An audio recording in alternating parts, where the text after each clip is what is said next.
Carry on my wayward son. There'll be peace when you are done. Lay your weary head to rest. Don't you cry no more. Welcome to another episode of Action Video Game Talk. I'm your host, Scott Action Jackson. Thanks for joining me today, or tonight, or whenever you're watching or listening to this episode. I do have another list of news articles to go through, so let's hop right into them. Nintendo slashing the manufacturer's suggested retail price of 3 figures in the Super Smash Bros. Amiibo series for the US, according to the official Nintendo Amiibo site. Donkey Kong, Princess Peach, and Yoshi Amiibo figures have been discounted by 23% from $12.99 to $9.99. The rest of the Super Smash Bros. Figures and Amiibo waves remain at the original price. The 3 figures are in the first wave of Amiibos released alongside Super Smash Bros. For the Wii U late last year. The trio of Amiibos are considered common and easy to find. Only Yoshi appeared on Nintendo's recently shared top Amiibo sell-through rankings for each country, which is based on the percentage of Amiibo stock sold. Donkey Kong and Yoshi were listed in the lower rankings for the best-selling Amiibos by country. The western coast of the United States is currently suffering from availability shortage of new Nintendo 3DS XL units and shipment of Amiibo that have largely been blamed on the ongoing strike at Port of Long Beach in California, US. Now, to me, these 3 Amiibo figures do not seem that common to me.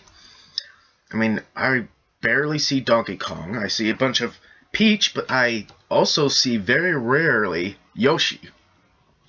To me, the more common Amiibo figures are probably going to be Princess Peach, Mario, and Zelda. So I don't know why the hell they're just discounting these 3 when they aren't even, as common as they say. Now, I'm sure a lot of stores and people probably know about this little strike that's going on over in California that's causing the stores to be out of stock as far as some of the Nintendo stuff, like the new 3DS XLs and the next wave of Amiibo figures. Now, I know some stores still don't have the next wave, but a few have maybe 1 or 2 from it. So it is making, customers really upset, but I don't know if there's really anything that can be done about it. Grand Theft Auto V's long-awaited online Heists update finally has a release date, more specific than soon. Players will be able to take large, structured heists with 4 players on consoles in March. PC players will have to remain silent as the game has been delayed again for the platform. Criminally minded console players can download the free update on March 10th. It's coming to PC a month later, on April 14th. If it's any consolation, the Heist update will be on PC the day the game is available, whether you buy it at retail or download. Also, if you pre-order the PC game, you'll get an additional 200,000 of GTA Online cash. Now this sounds more like good news, bad news, and good news again. The good news is we actually got a date for the online heists for Grand Theft Auto V as far as the major systems. The bad news is that the PC version of the online heist and the PC game is being pushed back, delayed again, which is going to be pissing more people off. But on the plus side, we know that it's going to be on April 14th. So PC gamers, you're going to be able to get your game on April 14th, or at least around April 14th. Which, is a Tuesday, so.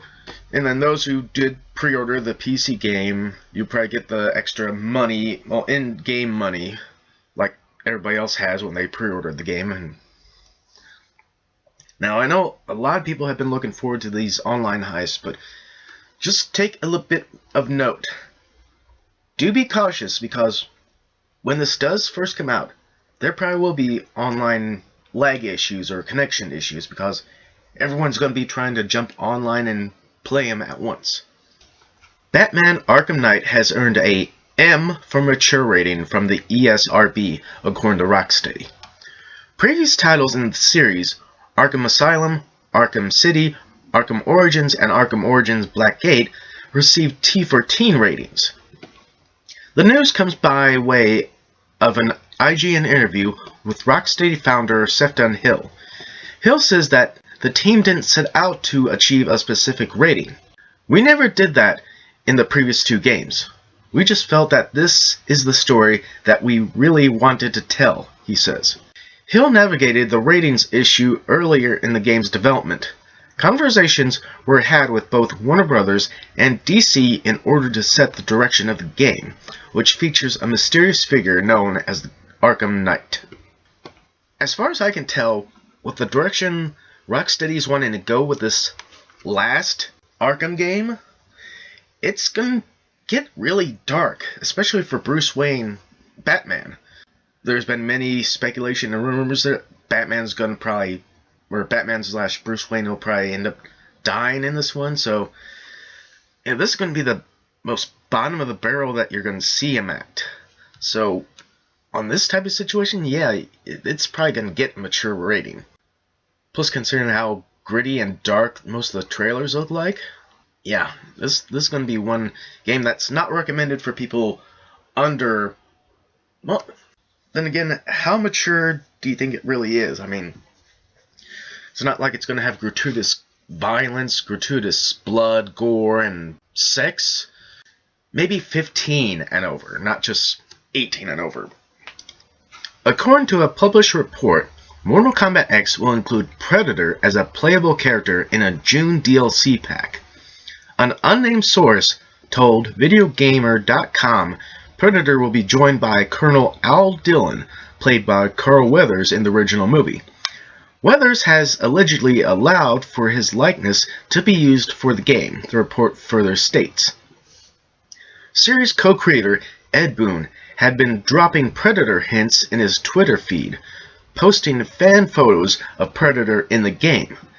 He even retweeted someone's suggestion that Predator should be joined by Friday the 13th's Jason Voorhees. For a long time, people have been speculating what the guest characters could be for Mortal Kombat X. And indeed, Jason Voorhees has been one of them, considering that Freddy Krueger was in the reboot, the 9th one. Now, the Predator I could see being used in Mortal Kombat X, but it's going to be a bit, well, to me, iffy. Now, to me, the thing that I don't like about this is that they could be using Colonel Al Dillon from the first Predator movie. That's... no. People want to play the character Arnold Schwarzenegger played. Not Carl Weathers' character. I hope this bit of news is maybe partially true, because, like I said, I don't like the fact that this Colonel Al Dillon is going to be possibly in the game instead of Arnold's character. Because, let's face it, that character had an actual, big brawl with the Predator. Meanwhile, Colonel Al Dillon just got his arm sliced off and then killed. Spawn could be introduced in the Mortal Kombat X lineup after a recent reveal by Todd McFarlane. McFarlane, in an interview with GamerFitNation.com, says a new deal with Warner Bros. Grants the company limited access to Spawn for use in its games. With Mortal Kombat X coming up in April, a Spawn appearance could actually be possible. Nothing is confirmed yet, with McFarlane adding, "I don't know if they're ever gonna use it. They just might squat on it." McFarlane wants to expand Spawn beyond just video games, so we may be seeing more of the character in general. A new Spawn rider was announced at the Image Expo last month. I know in previous fighting games, the only thing Spawn has been in, I think, is one of the Soul Calibur games. I think Soul Calibur 3, I think it was for the PlayStation 2 version. Either the PlayStation 2 or the Xbox version. A lot of people could see Spawn fitting in with Mortal Kombat. Then again, Spawn could have been in Mortal Kombat in the last game. I mean, technically Spawn could fit anywhere in the Mortal Kombat franchise. Hell, a lot of fictional characters could fit into the Mortal Kombat universe. As it says here, it's a new deal with the Warner Brothers, granting the company limited access to Spawn for use in its games. So that means it could be more than just one game. So we could have maybe Spawn introduced in Mortal Kombat X and maybe have another standalone game.